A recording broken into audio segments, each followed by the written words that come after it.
You don't need a bigger paycheck to build wealth. You need to stop doing 5 specific things that are quietly keeping you poor. And most of them have nothing to do with how much you earn. I'm Bullish Aristocrat, and here's mistake number 1.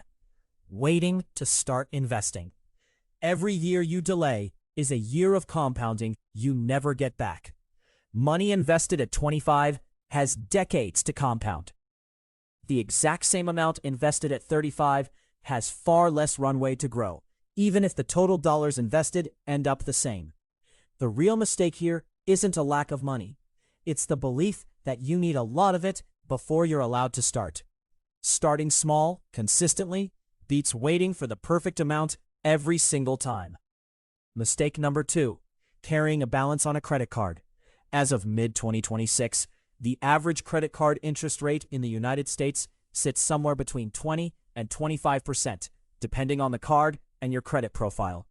That is a guaranteed cost that almost no investment reliably beats over time. If you're paying that kind of interest while also trying to invest for the future, you're working against yourself with both hands. Pay off high-interest debt first. It's the closest thing to a guaranteed return you will ever find in personal finance. Mistake number 3, lifestyle inflation. Psychologists have a name for why this one is so hard to avoid. Hedonic adaptation. Our tendency to return to the same baseline level of satisfaction, no matter how much our circumstances improve. You get a raise, you upgrade the car, the apartment, the habits, and within a few months, the new normal feels exactly like the old normal did.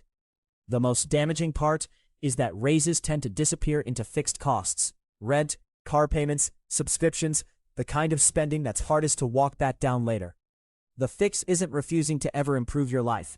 It's deciding in advance what percentage of every raise goes straight to savings before your spending has a chance to catch up to your income. Mistake number 4, no emergency fund.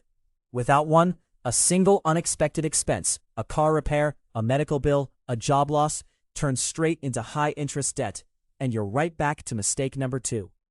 3 to 6 months of essential expenses sitting in a separate account isn't exciting. It's what keeps one bad month from turning into 5 bad years. And mistake number 5, trying to time the market.